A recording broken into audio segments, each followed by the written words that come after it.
क्या आपको भी टॉपर बनना है? अरे आप सर ये क्या पूछ रहे हो, टॉपर बनना है? यार हर किसी को टॉपर बनना होता है, ऐसा आप लोग सोच रहे होंगे। बिल्कुल सही सोच रहे हो, क्योंकि देखो हर कोई इंसान, हर कोई स्टूडेंट अपने लाइफ में ये जरूर सोचता है कि काश मैं भी फर्स्ट रैंक लेकर आऊं, काश मैं भी पूरे स्कूल में, पूरे तालुका लेवल पे, पूरे डिस्ट्रिक्ट लेवल पे टॉप करूं। ये सभी थॉट्स सबकी जो स्टूडेंट्स होते हैं ना, सबके मन में ये आते हैं। लेकिन दोस्तों एक जो टॉपर होता है ना और एक जो एवरेज स्टूडेंट होता है ना, उसमें फर्क क्या होता है पता है?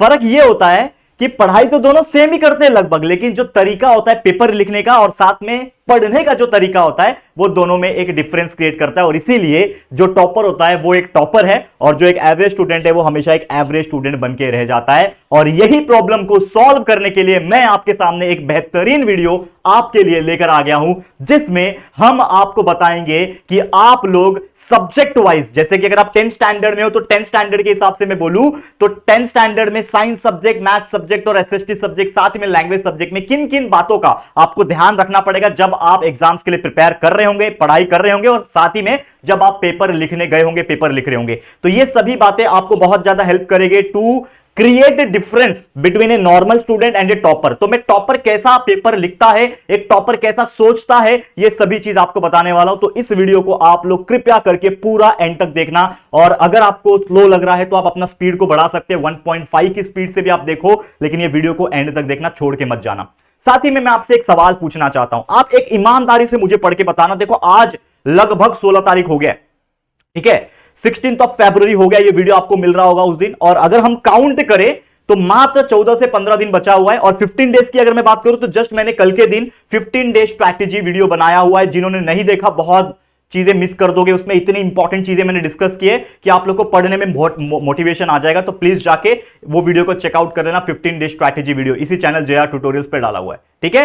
तो जैसा मैं आपको सवाल पूछ रहा था कि मात्र 15 दिन बचे, तो मुझे ईमानदारी से कमेंट करके सब लोग बताओगे कि आप लोग का कितना पढ़ के हो गया है। क्या आप लोग का 70% पढ़ के हो गया, 80%, 90%, 100% पढ़ के हो गया? सर हम तो रिवाइज कर रहे हैं, सर हमारा तो एक बार रिवीजन करके भी हो गया, दूसरी बार रिवीजन चल रहा है। जो भी हो रहा है मैं जानना चाहता हूं, आप लोग मुझे कमेंट करके बताओगे। हर एक बच्चा सबसे पहले वीडियो को पॉज करेगा और मुझे कमेंट करके बताएगा, ठीक है। समझ में आ गया? चलिए कमेंट हो गया, अब आ जाते हैं वीडियो पे। देखो वीडियो किस बारे में है? वीडियो ये है कि आपको पता है कि देखो हमारे 10th में ना साइंस सब्जेक्ट होता है, मैथ सब्जेक्ट होता है, एसएसटी सब्जेक्ट होता है और लैंग्वेजेस होते हैं। यही 4 मेन सब्जेक्ट्स है। और इन्हीं के अंदर कुछ ऐसी चीजें होती हैं जो हमें यूटिलाइज करनी होती है, कुछ ऐसे स्ट्रैटेजीज होते हैं जिनको हमें फॉलो करनी पड़ती है, तब जाके हम और पहले से बेटर हो सकते हैं। और एक जो डिफरेंस जो क्रिएट हुआ होता है ना कि यार एक टॉपर जो है ना हमेशा वही क्यों टॉप करता है। कभी आपने सोचा है कि यार वो बच्चा हमेशा 90%, 95% लाता है, इंप्रूव करता रहता है, डाउन नहीं होता, और हम कितना भी रात दिन एक करके पढ़ाई कर ले लेकिन हम एग्जाम में अच्छे स्कोर नहीं कर पाते, कभी 80% से ऊपर में निकाल नहीं पाया। तो देखो बच्चे एक छोटा सा डिफरेंस होता है, वो डिफरेंस क्या है मैं आपको बताता हूं, एक एक करके ध्यान से इस वीडियो को एंड तक देखना, ठीक है। तो टॉपर बनना है तो आप लोग बोलोगे यस सर हम बन के दिखाएंगे, और अच्छे से अच्छा स्कोर जो आपने टारगेट सेट किया था ना वो अचीव करके भी दिखाएंगे। चलिए आ जाते हैं टॉपिक पे। सबसे पहले क्या है ये टॉपिक, देखो ध्यान से। अगर मैं बात करूं पहला subject science, science 1 and science 2 दोनों एक साथ कवर कर रहा हूं, यहां पे कोई डिफरेंशिएशन नहीं है। लेकिन आप जानते हो साइंस 1 का पेपर आपका अलग 40 मार्क्स का होता है, साइंस 2 का पेपर अलग 40 मार्क्स का होता है, ठीक है। और उसमें जो पेपर फॉर्मेट है वो तो आपको पता है, लेकिन अगर आपको ऐसा लगता है कि आपको पेपर फॉर्मेट नहीं पता तो वो भी मुझे कमेंट कर देना, मैं एक सेपरेट वीडियो बना दूंगा सब्जेक्ट वाइज पेपर फॉर्मेट, ताकि आपको और अच्छे से समझ में आ जाए। तो उसके लिए भी आप मुझे कमेंट करना, ज्यादा कमेंट रहेगा तो ही मैं पेपर फॉर्मेट का वीडियो बनाऊंगा, क्योंकि पेपर फॉर्मेट हर किसी के पास अवेलेबल हो जाता है, ठीक है। चलिए तो सबसे पहले साइंस की बात करते हैं। कुछ ऑब्जेक्टिव क्वेश्चन होते हैं ना, आपको बिल्कुल ध्यान रखना होता है। ऑब्जेक्टिव क्वेश्चन में कैसे ध्यान रखोगे? देखो मान लो फिल इन द ब्लैंक्स आ रहा है, जिसको हम लोग एमसीक्यूज बोलते हैं। 5 क्वेश्चन आ जाते हैं, पहले ही क्वेश्चन नंबर 1 में एमसीक्यूज आ जाते हैं 5 क्वेश्चन। तो बच्चे गलती क्या करते हैं, देखो क्या होता है ना कि समझ लो एक एग्जांपल है, मेरे पास एक क्वेश्चन पूछा है कि the function of satellite launching vehicle is based on dash. 4 option है आपके सामने, न्यूटन फर्स्ट लॉ है, सेकंड लॉ है, थर्ड लॉ है, यूनिवर्सल लॉ है। तो लोग क्या करते हैं पता है, जैसे मान लो कि मुझे ना आता नहीं है इसका आंसर। देखो मैं एक सबसे पहले एक बहुत इंपॉर्टेंट चीज बताता हूं, ठीक है ना, एक बहुत इंपॉर्टेंट चीज मैं आपको एक्सप्लेन करने जा रहा हूं। ये चीज बिल्कुल आप ध्यान से समझोगे, अगर आपको समझ में आया तो ठीक है, नहीं तो आप थोड़ा सा और इसको फोकस करना। जैसे कि मान लो इसका आंसर आपको पता है, ठीक है, और मान लो कुछ ऐसे स्टूडेंट्स होंगे जिनको आंसर नहीं पता, तो वो क्या करते हैं ना पहले से जुगाड़ लगा के आते हैं। पीछे वाले 1-2 स्टूडेंट और उसके आगे वाले 1-2 स्टूडेंट, उनसे एकदम टाई अप होता है उनका, जैसे कैसा डील साइन होती है वैसे क्लास के बाहर ही ना जो आपका क्लासरूम होता है जिसमें आपका बोर्ड एग्जाम होता है ना, उसके बाहर ही एक टाई अप हो जाता है कि भाई देख एमसीक्यूज मैं तेरे को बता दूंगा, तू मेरे को ये बता दे। एक टाई अप हो जाता है कि नहीं हो जाता है? तो ये सबसे बड़ी गलती बच्चे करते हैं, क्योंकि देखो आप अगर सामने वाले से पूछ रहे हो, मान लो एमसीक्यूज का आंसर पूछ रहे हो, बेटा इसमें से कौन सा आंसर है बता दे, वो बोलेगा कि चलो न्यूटन सेकंड लॉ आंसर है, आपने लिख दिया न्यूटन सेकंड लॉ। लेकिन क्या गारंटी है कि वो बच्चे ने आपको जो आंसर बताया वो 100% एक्यूरेट है, क्योंकि उसको हो सकता है लग रहा हो कि न्यूटन सेकंड लॉ। तो आपको अपने आप पे भरोसा रखना है एग्जाम के समय, ना कि किसी दूसरे पे। भले ही आपका आंसर रॉन्ग हो जाए वो चले, लेकिन आपका आंसर आप खुद से जनरेट करोगे, ये एक कॉन्फिडेंस रखना है। और यही बच्चा एक डिफरेंशिएट करता है एक नॉर्मल स्टूडेंट में और एक टॉपर में। जो नॉर्मल स्टूडेंट होता है, जो एवरेज होता है ना, वो हमेशा पूछता रहता है भाई क्वेश्चन नंबर 1 का, वो इशारों में बात करता है, मैंने देखा है। ठीक है, जब मैं इंजीनियरिंग कॉलेज में पढ़ाता था उस टाइम पे, तो मैं बोर्ड का एक्सटर्नल तो नहीं था, लेकिन मैं एज ए सुपरविजन के लिए मैं जाता था हमारे ही कॉलेज के जो बच्चे होते थे इंजीनियरिंग स्टूडेंट, तो मैं देखता था बच्चों का इशारा, कोड वर्ड में बात होता है, ये पहले का चौथा, चौथे का तीसरा, ठीक है, नाक मतलब 1, कान मतलब 2, इस प्रकार से कोड वर्ड होता है। तो मान लो चलो कोड वर्क कभी कभार वर्क करेगा, लेकिन टॉपर जो होगा, तो क्या आपको लगता है कि किसी टॉपर को देखना ध्यान से, टॉपर ऐसा पूछ रहा होता है कि अपना टाइम वेस्ट कर रहा होता है क्या? कितना टाइम वेस्ट होता है ये सब चीज पूछने में, बताने में, और मान लो पकड़े गए तो फिर क्या होगा? -5 मार्क्स अलग होगा, हो सकता है एक्सटर्नल जो आया होगा वो एकदम 1 नंबर का खड़ूस आदमी होगा, या फिर टीचर होगी, वो क्या करेगी, पेपर छीन लेगी, 10 मिनट का पेनाल्टी मार देगी, हो सकता है ना। तो ये रिस्क क्यों लेना? तो आपको जो पता है वो आंसर लिखो। अब आंसर समझ लो, आपको पता है, लेट सपोज आपको पता है आंसर न्यूटन सेकंड लॉ, मान लो, हाँ मान लो, मैं ये आंसर नहीं बता रहा हूं दोस्तों, मान लो आपने लिख दिया न्यूटन सेकंड लॉ। और हाँ, एक और चीज, बच्चे गलती क्या करते हैं मैं बताता हूं कि देखो, फिल इन द ब्लैंक्स का आंसर लिखने का तरीका यह है, जैसे क्वेश्चन नंबर 1A में पूछा रहता है, तो क्वेश्चन नंबर 1 जो ए है उसमें आपका क्या है, फिल इन द ब्लैंक्स, या फिर एमसीक्यूज जो बोलते हैं, फिलअप जो है। तो आपको आंसर कैसे लिखना है कि आपका जो आंसर है 1 का जो आंसर है, इसका answer option number A B C D, तो आपने लिख दिया option number B is my correct answer. तो इस प्रकार से आपको आंसर लिखना है। लेकिन जब आपने पेपर सॉल्व करना शुरू किया और आपको अचानक याद आया, अरे यार ये तो न्यूटन सेकंड लॉ नहीं है, सैटेलाइट जो लॉन्च होता है वो तो न्यूटन थर्ड लॉ से होता है। तो आपने गलती कर दी थी। क्या कर दी थी? आपने गलती कर दी थी। तो यूजुअली क्या होता है कि आप इसको कट करते हो। तो मैं आपको अगेन बताना चाहता हूं कि अगर आपने फिलिप्स में कट कर दिया तो जो आपने पहले लिखा था वही आंसर कंसीडर किया जाता है। तो इसका मतलब यह है कि अगर आप श्योर नहीं हो फिलिप्स में, तो बेहतर यह है कि आप उस जगह को खाली छोड़ दो और बाद में लिखो। खासकर फिल इन द ब्लैंक्स की बात कर रहा हूं, ऑड मैन आउट, ऐसे ऑब्जेक्टिव टाइप्स की मैं बात कर रहा हूं कि अगर आप श्योर नहीं हो, आपको 100% कॉन्फिडेंस नहीं आ रहा है कि यार मेरे को सेकंड और थर्ड में कंफ्यूजन है, एक बार मैं किसी से पूछ लूं या फिर मैं सोच लूं थोड़ा सा तब मैं लिखूंगा, तो आपको वो काम करना है। तो आप खाली जगह छोड़ दो और बाद में लिखो, ठीक है। लेकिन अगर आप श्योर हो, damn sure, you are damn sure about that answer is Newton third law, तो आपको सीधा लिख देना है कि भाई ऑप्शन नंबर सी जो है ये मेरा आंसर है, ठीक है। तो आपको सीधा लिख देना है option number C is my answer. तो ये मिल गया आपको 1 मार्क्स। तो इस तरीके से फिलअप्स करना है। सेम अप्लाई होता है ऑड मैन आउट के लिए। मान लो ये ऑप्शन है, इनसेट आया, ऑड मैन आउट करना है। इनसेट आया, जीसेट आया, आईआरएस आया, पीएसएलवी आया। तो आप देखोगे इनसेट एक सैटेलाइट है, जीएस-80 सैटेलाइट है, आईआरएस भी एक सैटेलाइट है, लेकिन पीएसएलवी जो है एक सैटेलाइट लॉन्च व्हीकल है। तो इसका आंसर आप कैसे लिखोगे कि हाँ ये कौन सा क्वेश्चन है? सेकंड क्वेश्चन है। सेकंड क्वेश्चन का आंसर है मेरा पीएसएलवी, ये मेरा ऑड मैन आउट है। तो इस प्रकार से आपको लिख देना, इस प्रकार से मार्क्स मिल जाएगा। तो ऐसे आपको ये चीजें करनी है, ठीक है। और सबसे इंपॉर्टेंट चीज, प्रेजेंटेशन इज वेरी इंपॉर्टेंट। मान लो कि आपका ये क्वेश्चन आंसर शीट है, तो सबसे पहले बच्चे क्या करेंगे प्रेजेंटेशन में, जैसे कि आपको पता है एक लाइन यहां पे आप खींच सकते हो with the help of pen, या फिर स्केल से हेल्प से आप पेन से, फिर पेंसिल से खींचोगे तो ज्यादा बेटर लगता है, ठीक है। पेन से थोड़ा बहुत अगर रॉन्ग हो गया तो पूरा वो चीजें फिर बिखर जाती है। पेंसिल से अगर थोड़ा बहुत इधर हिल गया तो आप रबर से मिटा सकते हो, तो पेंसिल से कर सकते हो। बाकी ये लाइनिंग्स तो पहले से ही दी होती है। तो प्रॉपर तरीके से क्वेश्चन लिखोगे, उसका आंसर लिखोगे, प्रॉपर तरीके से क्वेश्चन लिखोगे, उसका आंसर लिखोगे। तो presentation is must, handwriting is must important. तो ये सब चीज आपको ध्यान में रखना है। सेम उसी प्रकार मैच द पेयर अगर आपको आया है, तो मैच द पेयर में आपको क्या करना है? सबसे पहले बच्चे क्या करते हैं ना, जैसे अब यहां तक देखा जाए तो बच्चे अभी मैच्योर हो गए, लेकिन पहले के टाइम पे 2-3 साल पहले जब मैं पेपर देखता था, बच्चे गलती क्या करते थे ना, मैच करते थे इस प्रकार से। मान लो आपको बोल रहा है कि यार लॉन्च व्हीकल है, ठीक है ना, लॉन्च व्हीकल इसमें से कौन सा है? जैसे यहां पे ऑप्शन दिया हुआ है, आईआरएस का दिया हुआ है, पीएसएलवी दिया हुआ है, ठीक है ना, ठीक है, इनसाइट दिया हुआ है। तो बच्चे क्या करते थे? इस प्रकार से मैच करके आते थे, ऐसा लाइन खींच के। तो वैसा तरीका गलत है। आपको अगर माफ करना, मैच द फॉलोइंग लिखना है तो उसका तरीका यह है, लॉन्च व्हीकल है तो लॉन्च व्हीकल का सामने एक डैश क्रिएट करोगे या फिर एरो मार दोगे और सामने लिख दोगे पीएसएलवी, तो ये उसका आंसर हो गया। तो लॉन्च व्हीकल आगे डैश पीएसएलवी, वो एक लाइन में आ जाएगा। जैसे कि ये आपका लाइंस होते हैं ना यहाँ पे, तो आप क्या लिखोगे? हाँ, मैच द फॉलोइंग का जो भी क्वेश्चन नंबर है, question number is very important, question number और उसके सब क्वेश्चंस प्रॉपर लिखोगे, फिर लिखोगे पीएसएलवी, किसका है?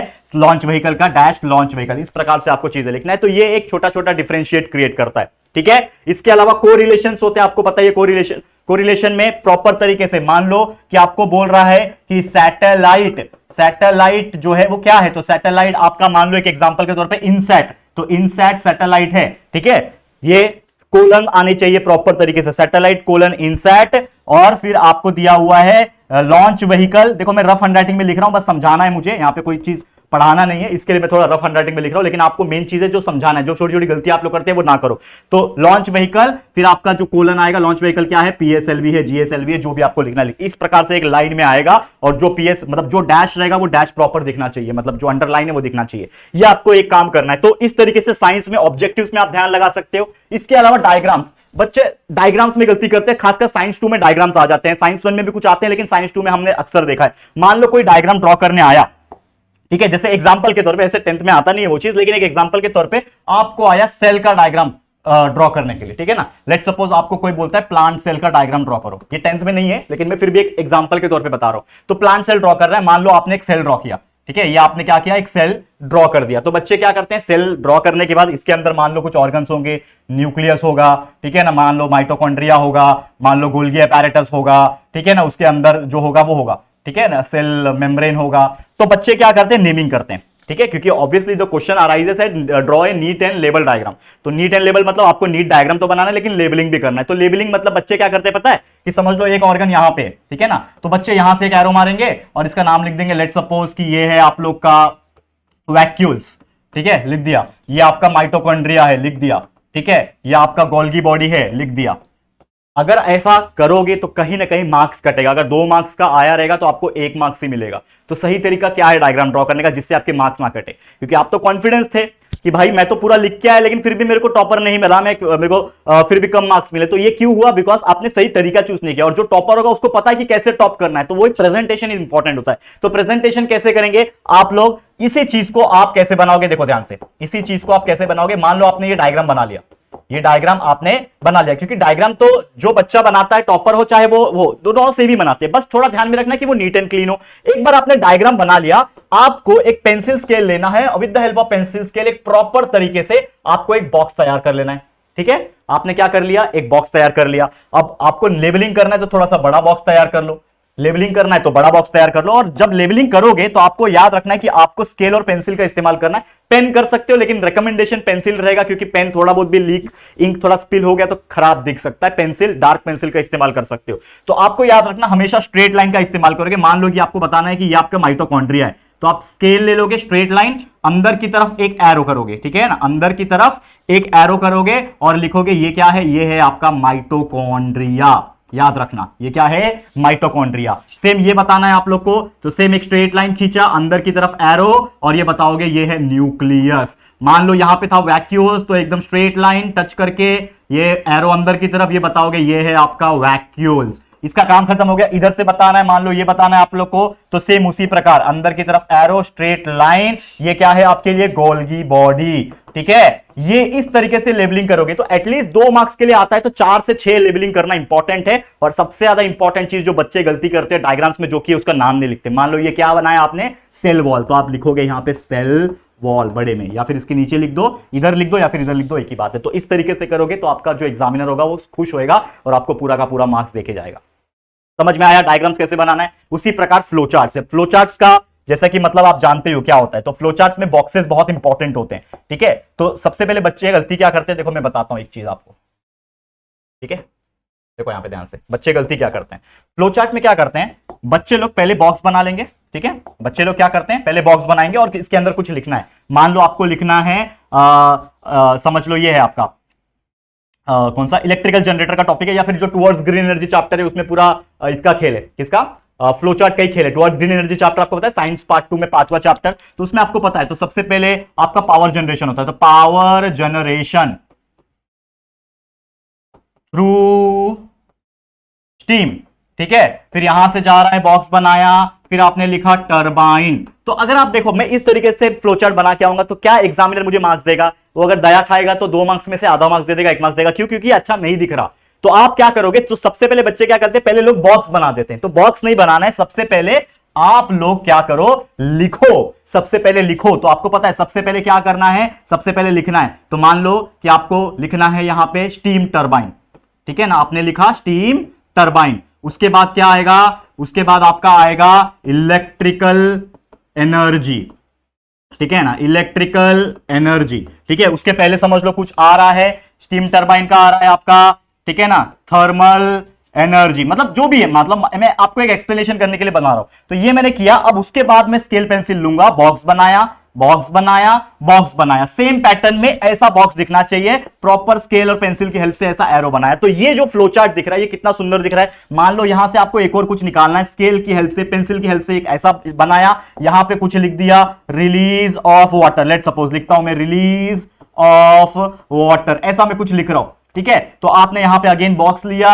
और यहां पे बनाया। तो इस प्रकार से जब फ्लो चार्ट बनता है तो काफी सुंदर दिखने में होता है, और जब वो एग्जामिनर देखेगा तो वो खुश हो जाएगा। हैंडराइटिंग भी इंपॉर्टेंट है वैसे, लेकिन हैंडराइटिंग अच्छा है और इस प्रकार से प्रेजेंटेशन है तो डेफिनेटली आपको फुल मार्क्स देके जाएगा। तो ये आप डायग्राम्स में कर सकते हो, फ्लो चार्ट में सेम काम वो कर सकते हो आप लोग। डिस्टिंग्विश बिटवीन, एक बहुत इंपॉर्टेंट टॉपिक। जैसे मान लो कि बच्चे क्या करते हैं, डिस्टिंग्विश बिटवीन करते हैं। लेट सपोज क्या एग्जांपल लो, चलो मेटल्स एंड नॉन मेटल्स लेते हैं, ठीक है ना, मेटल्स एंड नॉन मेटल्स। तो सबसे पहले आप इस तरीके से दो कॉलम बनाओगे मेटल्स नॉन मेटल्स में। हमेशा याद रखना, अगर आपको 2 मार्क्स के लिए डिस्टिंग्विश बिटवीन आया तो 4 पॉइंट लिखना इंपॉर्टेंट है, 3 मार्क्स के लिए 6 पॉइंट, जितने मार्क्स के लिए आ रहा है उसका डबल पॉइंट लिख लो। जैसे मेटल से मान लो आपने लिखा कि मेटल्स जो होता है, प्रॉपर तरीके से नंबर 1 इधर पे साइड में लिखो, लिखो दे आर लस्टरस, ठीक है, दे आर लस्टरस मतलब चमकता है। They have high melting and boiling point, they are very good conductor of electricity, they are very strong hard. और सेम उसी प्रकार यहां पे भी 4 पॉइंट जो है आप लिख दोगे। तो इस प्रकार आप लिखो, और इसके बीच में लाइंस खींचना बहुत इंपॉर्टेंट है, मतलब प्रॉपर तरीके से ऐसा लाइन खींचो और ये प्रॉपर तरीके से एक डब्बा तैयार करो, तो आपको ये दिखेगा मेटल्स एंड नॉन मेटल्स का 4 पॉइंट इधर, 4 पॉइंट इधर,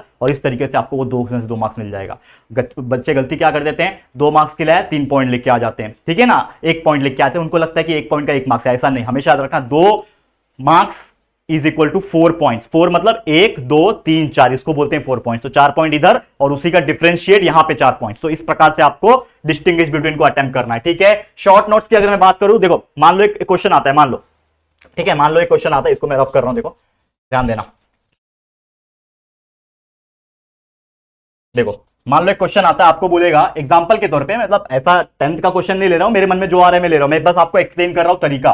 तो क्वेश्चन आता है, समझ लो राइट प्रॉपर्टीज ऑफ मेटल, समझ लो ये क्वेश्चन आया आपको, राइट प्रॉपर्टीज ऑफ मेटल्स। अब आपको लिखना कैसे आंसर, तो आप जब आंसर शीट में लिखोगे, हाँ यहां पे आंसर समझ लो ये क्वेश्चन नंबर 1 या फिर 3 का ए था, तो आप लिखोगे आंसर 3 का ए का फर्स्ट, आपने ये लिखा, ठीक है। अब आप लिखना चालू करो। तो हमेशा याद रखना, always use bullet points for writing big answer, और we can say short notes और प्रॉपर्टीज। बुलेट पॉइंट्स इस्तेमाल करो। तो बुलेट पॉइंट कैसे इस्तेमाल करोगे, मान लो ये पहला पॉइंट आपने लिखा, तो सबसे पहले क्या लिखोगे कि the properties of metals are as follows, ठीक है, आप लिखो ऐसा आर एज फॉलोज कि मैं अभी लिखने जा रहा हूं। उसके बाद नंबर 1 पॉइंट या फिर ए पॉइंट, जो भी आपको लिखना है, कि क्या लिखोगे कि हां metals have high melting point and boiling point, ये आपने लिख दिया। सेकंड पॉइंट, फिर आपने जो भी लिखा यहां पे, थर्ड पॉइंट, फिर आपने यहां पे जो भी लिखा, फोर्थ पॉइंट, यहां पे जो लिखा। तो अगर मान लो ये क्वेश्चन 2 मार्क्स के लिए आया था, तो इस प्रकार से नीट एंड क्लीन तरीके से 4 पॉइंट आप लिखो, डेफिनेटली आपको मार्क्स मिल जाएंगे, ठीक है। हो सकता है ये वीडियो थोड़ा बड़ा हो जाए, अगेन मैं बोल रहा था, लेकिन थोड़ा सा आपको पेशेंस बना के चलना है, क्योंकि ये वीडियो में बहुत सारी चीजें कवर होगी। तो ये हो गए साइंस की बातें, ठीक है। और कुछ रह गया क्या साइंस में, हाँ न्यूमेरिकल्स।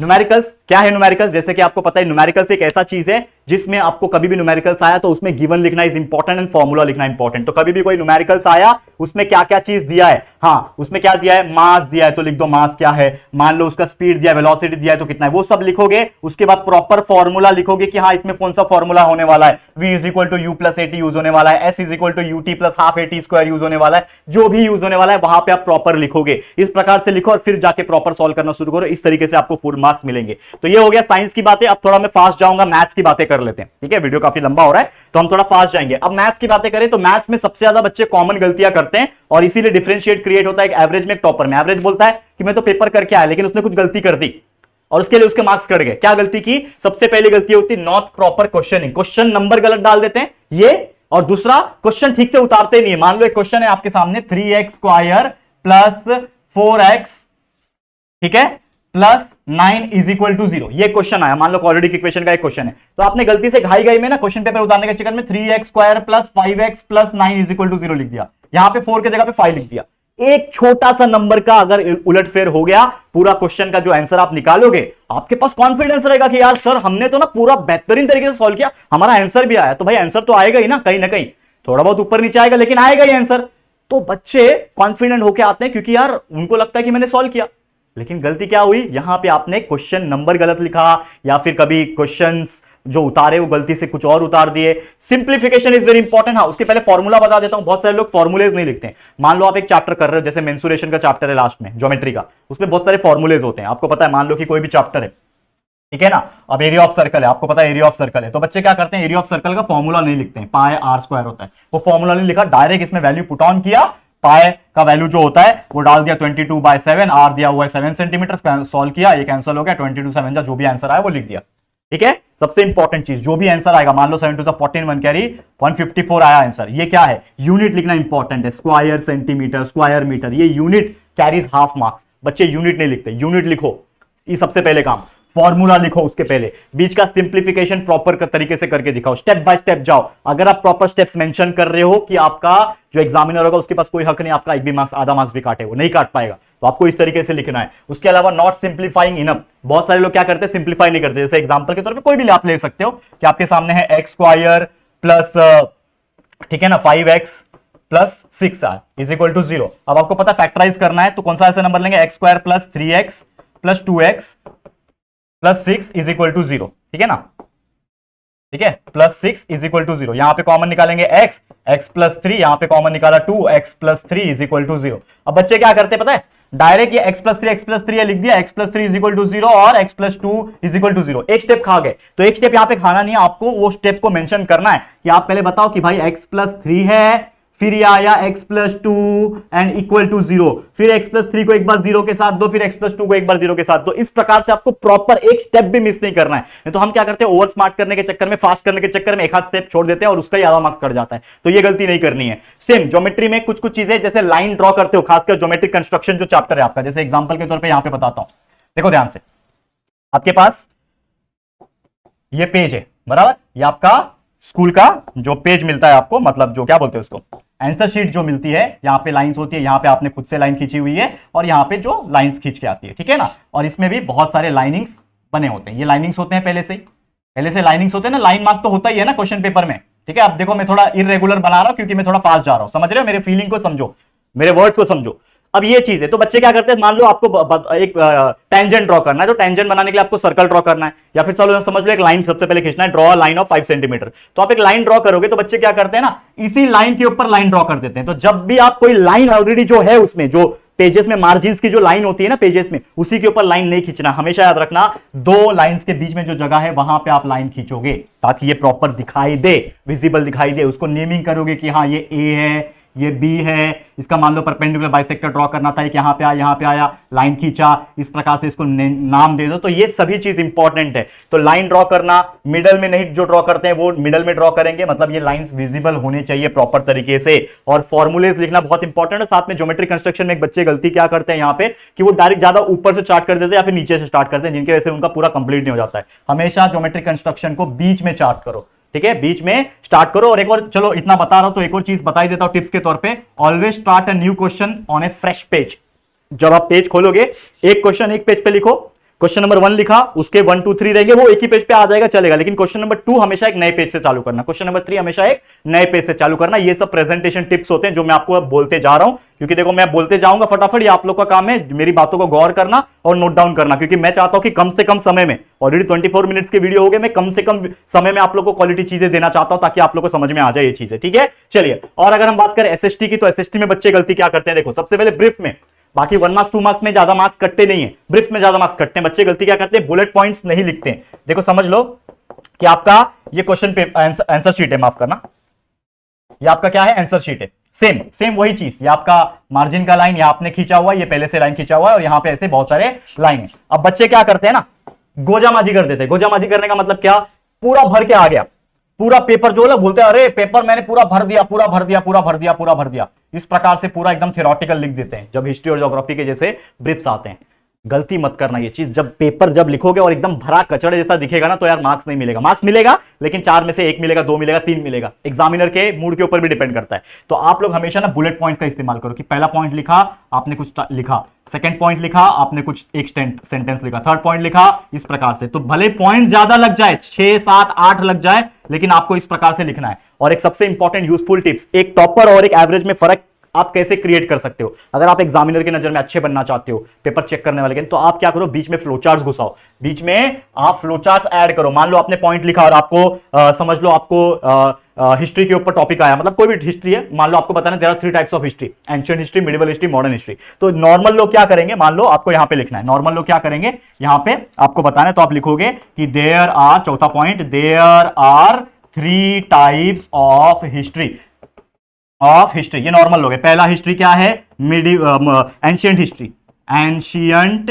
हिस्ट्री। दूसरा पॉइंट क्या है, मिडिवल हिस्ट्री। तीसरा पॉइंट क्या है, मॉडर्न हिस्ट्री। तो ये भी अच्छा दिखता है, कोई प्रॉब्लम नहीं है। लेकिन आप एक यूनिक बच्चे कैसे बन सकते हो कि यार वो एग्जामिनर की नजर में आप बहुत अच्छे बन के रह जाओ। तो ये काम कैसे कर सकते हो, by using the flow chart here. अगर आप बनाना चाहते हो फ्लो चार्ट, तो आप बना सकते हो कि there are 3 types of history. तो आप लिखो यहां पे, हाँ, 3 टाइप्स ऑफ हिस्ट्री। आप 3 डब्बे बनाओ, एक डब्बा पहले लिखो, जैसे मैं हमेशा बोलता हूं, पहला डब्बा इधर, दूसरा डब्बा, तीसरा डिब्बा। आप क्या लिखोगे, हाँ लिखोगे, पहला होता है एंशिएंट हिस्ट्री, दूसरा होता है मिडिवियल हिस्ट्री, तीसरा होता है मॉडर्न हिस्ट्री, और उसके बाद डब्बे बना दो। इस प्रकार से डब्बे बना दो फ्लो चार्ट के। देखो मैं थोड़ा रफ बना रहा हूं लेकिन समझ जाओगे। तो ये जब आपने 3 पॉइंट लिखा, फिर आपने ये फ्लो चार्ट बीच में ऐड किया, फिर चौथा पॉइंट यहां से कंटिन्यू कर रहे हो, पांचवा पॉइंट, तो ये जो है ना, ये एक यूनिकनेस देगा आपके पेपर को। और हो सकता है आपका एग्जामिनर जो आपसे खुश हो जाए और आपको अच्छे मार्क्स दे। मतलब अच्छे मार्क्स तब कितना, फुल मार्क्स दे दे। 4 मार्क्स का क्वेश्चन है तो 4 में से 4 आपको दे दे। तो इस प्रकार से लिखना है। ऑलवेज ऐड इवेंट्स होते हैं, डेट्स होते हैं, ये आपको प्रॉपर ध्यान में रखना है। हिस्ट्री में जो ईयर्स होते हैं, 1939 में ये हुआ था,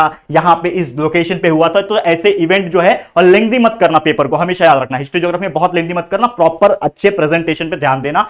ज्योग्राफी के लिए टिप्स मेरी तरफ से ये है, इंडिया और ब्राजील, यही 2 कंट्री के बारे में पूरा ज्योग्राफी में मेंशन है। तो आप लोग इसके मैप्स पे ध्यान दे सकते हो। कभी भी थ्योरेटिकल क्वेश्चन आया बड़े, तो आप उसमें ऐसे फ्लोचार्ट्स ऐड कर लेना। और सबसे इंपॉर्टेंट चीज, आप मैप्स ऐड कर सकते हो, और जिसके लिए आपको मैप्स को प्रैक्टिस करना पड़ेगा। 2 मैप्स की प्रैक्टिस आप कर लेना। एक है इंडिया की मैप्स। अब इंडिया का मैप अगर मैं ड्रॉ करने की कोशिश करूं, लगभग इस प्रकार से उसका शेप होता है, ठीक है ना। अगर देखा जाए, देखो मैं थोड़ा गलत बना दिया, ठीक है, आप समझ जाओ, इस प्रकार से होता है, ठीक है। जो भी है आप समझ जाना, गलती हुई तो माफ कर देना, क्योंकि मैं बहुत रफली बना रहा हूं, बहुत फास्ट जाना है। लेकिन आप इंडिया का आउटलाइन, इंडिया मैप का आउटलाइन और ब्राजील मैप का आउटलाइन, और कुछ कुछ इंपॉर्टेंट शहरों के नाम जो आपके सिलेबस का एक पार्ट है, उसको एक बार प्रैक्टिस करके लेना। मैप्स तो मैं आपको पढ़ाऊंगा हमारे चैनल पे, मैं आपको बताना चाहता हूं, हर एक चीज ऑलरेडी प्रेजेंट है। अगर आप सर्च करोगे मैप्स का रिगार्डिंग और कई सारे और इंपॉर्टेंट टॉपिक्स, हर एक चीज मिल जाएगा। मैं बोल नहीं सकता, इतने वीडियो, 3500 से ज्यादा वीडियो मैंने बना रखा है आपके लिए, आपके काम के लिए, सब इस चैनल पे प्रेजेंट है, आप सर्च करो। बाकी continuously 1 shot revision, live revision, उड़ान बैच आपके लिए, मराठी हिंदी के लिए सब चीज, राइटिंग स्किल्स, ग्रामर, हर एक चीज हम पढ़ा रहे हैं आप लोग के लिए। कंटिन्यूअस मेहनत किया जा रहा है इस चैनल के ऊपर, ताकि आप लोग का बेस्ट से बेस्ट हम करवा सकें। तो आप लोग उसको जरूर से फॉलो करना, ठीक है। अब ये हो गया एसएसटी की भी बात। एक लास्ट में चीज है जो कि है इंग्लिश, हिंदी, मराठी। इसके लिए ऑलरेडी हमारे लेक्चर वीडियोस, यानी कि जो हम आपको जो पढ़ा रहे हैं वो तो चल ही रहे, लेकिन मेरी तरफ से टिप्स ये रहेगा, आप सबसे ज्यादा फोकस जो करोगे वो अपने ग्रामर, ठीक है, व्याकरण जिसको हम लोग बोलते हैं, और दूसरा राइटिंग स्किल जिसको हम लोग उपयोजित लेखन बोलते हैं। ये 2 चीज पे कंसंट्रेट करो। इसमें अगर अच्छे मार्क्स स्कोर कर लिए, पैसेज में तो अपने आप अच्छे मार्क्स स्कोर हो ही जाते हैं, और इस तरीके से आप जो लैंग्वेज है इसमें भी अच्छे मार्क्स स्कोर कर पाओगे, ठीक है। बाकी चीज हमारे चैनल पे वीडियोस के फॉर्म में प्रेजेंट है, उसको भी रेफर करते रहना। और ऐसे और वीडियोस में लाता रहूंगा, लेकिन टाइम के शॉर्टेज की वजह से मैं नहीं चाहता कि मैं वीडियो बहुत लेंथी बना दूं। तो टाइम के शॉर्टेज की वजह से बहुत सारी चीजें और भी मुझे बतानी है, लेकिन उसको हम लोग और भी वीडियोस में लेकर आएंगे, जो आपको हेल्प करेगा आपके अच्छे अच्छे एग्जाम में मार्क्स को स्कोर करने में, ठीक है। तो उम्मीद करता हूं ये जो वीडियो बनाने का मेरा मकसद था कि आपको मैं सब्जेक्ट वाइज हर एक का टिप्स दे सकूं, ताकि आप एक बेटर वर्जन क्रिएट कर सको अपना, और अच्छे से अच्छे मार्क्स एग्जाम में स्कोर करने में आपको सहायता मिल सके। तो यही था मेरा वीडियो बनाने का मकसद। उम्मीद करता हूं आपको अच्छा लगा होगा। इसी के साथ इस वीडियो को मैं एंड करना चाहूंगा। ये वीडियो आपको कैसा लगा है जरूर से मुझे कमेंट करके बताइए, अपना फीडबैक दे सकते हो आप लोग। और अगर सच में ये वीडियो अच्छा लगा है, यूजफुल लगा है, तो प्लीज वीडियो को लाइक करना, शेयर करना, अपने सभी दोस्तों के साथ जितना हो सके शेयर कर देना। और अगर फर्स्ट टाइम आए हो चैनल पे, तो फटाफट से हमारे चैनल को सब्सक्राइब भी कर देना और बेल आइकन को प्रेस कर देना, ताकि वीडियोस की जब नोटिफिकेशन है वो आप लोग को मिलती रहेगी, ठीक है फ्रेंड्स। तो चलो जल्दी मिलेंगे फिर एक और नई वीडियो में, तब तक के लिए thank you and good bye.